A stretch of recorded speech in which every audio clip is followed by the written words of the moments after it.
Shalom Bapak Ibu Saudara yang dikasihi oleh Tuhan Yesus. Mari kita merenungkan kembali firman Tuhan pada pagi hari ini. Terambil dari Kejadian 1 ayat yang kedua. Demikianlah firman Tuhan. Bumi belum berbentuk dan kosong. Gelap gulita menutupi samudra raya, dan roh Allah melayang-layang di atas permukaan air.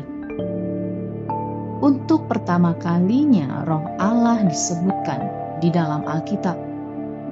Apa yang sedang ia lakukan? Roh Allah sedang bergerak secara dinamis. Dinamis artinya bergerak secara aktif dan ditandai oleh perubahan yang biasanya berkesinambungan dan produktif. Ayat firman Tuhan ini tidak menyatakan bahwa kegerakan roh Allah berhenti setelah penciptaan selesai pada hari yang ke-6. Atau itu hanya menjadi kisah yang sudah sejarah. Melainkan, roh Allah tetap sama, dulu, sekarang, dan selamanya. Ia selalu bergerak pada masa lalu, sekarang, dan untuk selamanya. Roh Allah tidak pernah berhenti untuk bergerak. Berapa banyak orang percaya yang memahami dinamika Roh Kudus? Ketika ia bergerak dalam hidup kita dan roh kita, dia menciptakan terang kehidupan di dalam kegelapan hidup kita. Ia menciptakan keteraturan dalam hidup kita yang tadinya berantakan. Ia menciptakan keindahan di dalam hidup kita yang suram. Roh Allah bergerak aktif di tengah-tengah kegelapan. Dan kabar baik bagi setiap kita bahwa kita dapat berpartisipasi dalam kegerakan dinamisnya. Kita punya pilihan dalam hal ini. Apakah mau ikut bergerak maju bersama Roh Kudus? Atau kita akan memilih mundur kembali ke dalam kegelapan tempat asal kita dahulu? Jika kita mau mengikuti kegerakan Roh Kudus yang dinamis, maka respon inilah yang harus kita lakukan.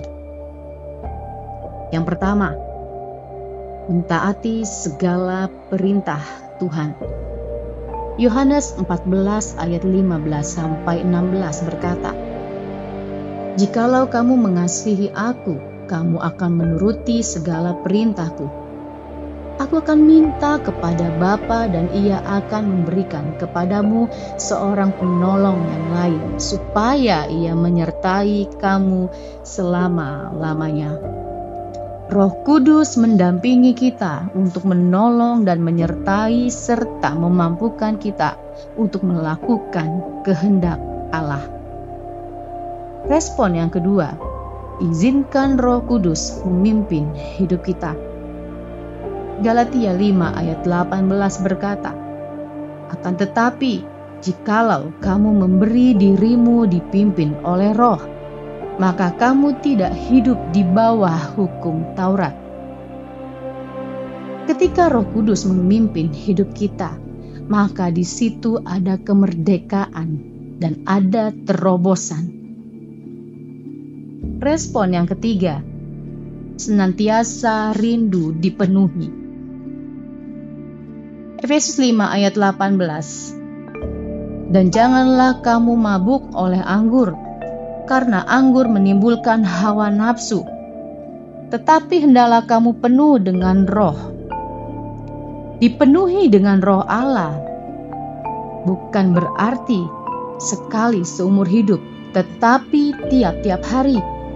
Ketika kita dipenuhi Roh Allah, maka pengurapan Allah juga tercurah atas setiap kita. Respon yang keempat, hidup oleh Roh.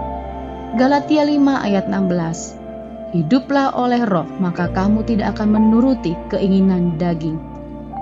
Ketika Roh Allah menguasai hidup kita hari demi hari, maka kita akan mulai menyingkir dari dosa. Kiranya Tuhan Yesus memberkati dan meneguhkan setiap kita. Amin.